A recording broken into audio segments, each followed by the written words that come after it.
Welcome back. All right, showing your home.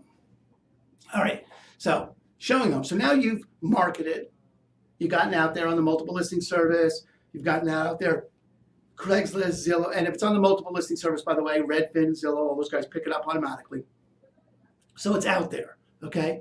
And you either have an agent that's talked you through this or you're doing this on your own, fine, no problem, either way.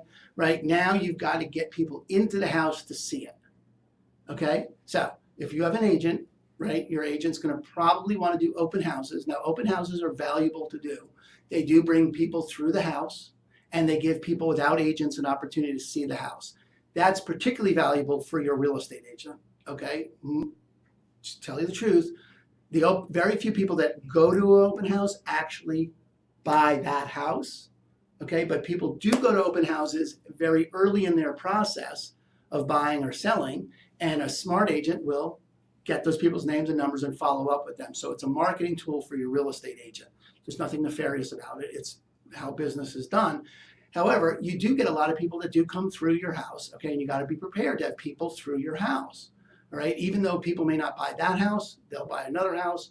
But the point is, having an open house does in fact has a chance of bringing someone through.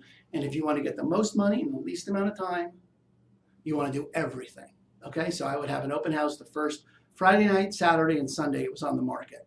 And prior to doing that, I would have door knocked 100 houses in the neighborhood and spent 2 or 3 hours on the phone calling all those houses. So I could buy those phone numbers as a realtor. I don't know how you would do it as an individual if you're doing it by yourself, but you could certainly door knock by yourself. You could probably do the 100 neighbors, 100 people in your neighborhood, inviting them to the open house in about 3 or 4 hours.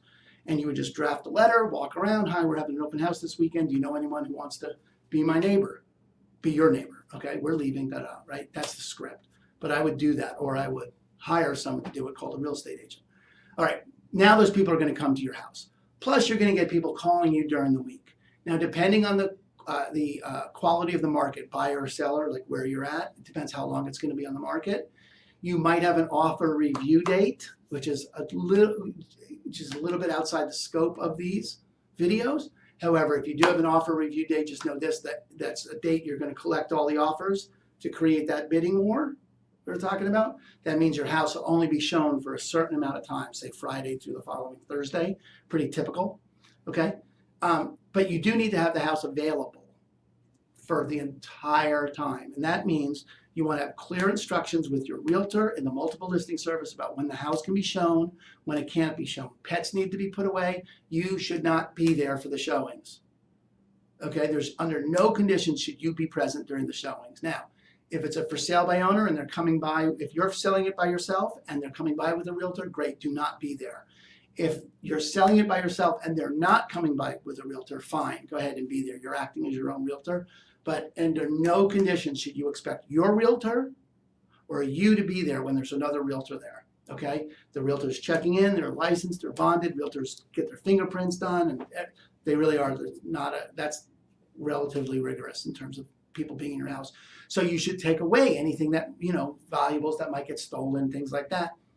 It's just how it is. But nobody wants to shop with someone hanging around their shoulders. So you should plan on not being there for any of the showings to whatever degree you can, even if it just means you go walk the dog or walk yourself around the block a couple. Should take about 15 minutes in the house. It's not a very long process, okay? And all the materials, the inspection report, all that stuff can be gotten online, or you can email it to them, so you don't need to do any of that.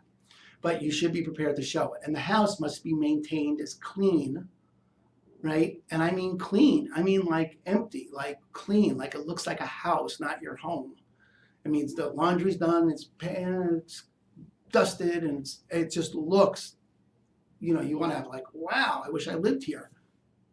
That's what you want from people, okay? Even if you're saying it, okay? Which is, I know how my house would look when it's clean. It's like, wow, I wish I lived here. Oh, I do. It's never this clean. Okay, however, so showing, you got to be prepared for all those kinds of things, right? Showing it all the time. Now, and so it's sort of a confusion, right? Like I sell houses. I live on Vashon Island. I sell houses on Bainbridge. People are like, well, how can you show my house? I don't show your house. If I'm selling your house, I'm never going to be there. I don't need to be there. There's going to be another realtor there. There's no point in my being there, okay? It doesn't help anyone for me to be there. It actually hurts you to have me there because that What do I need to be there for? Okay, unless again it's a multi-million-dollar property and you have some specific needs, and then you want the realtor to be present. Fine, there's exceptions to that, but for the most part, you want to be prepared to have that house shown as much and as often as possible during the initial sale period. Okay, that's showing. Okay, next we're going to get into negotiating the price. Okay, that's the next step. Talk to you soon.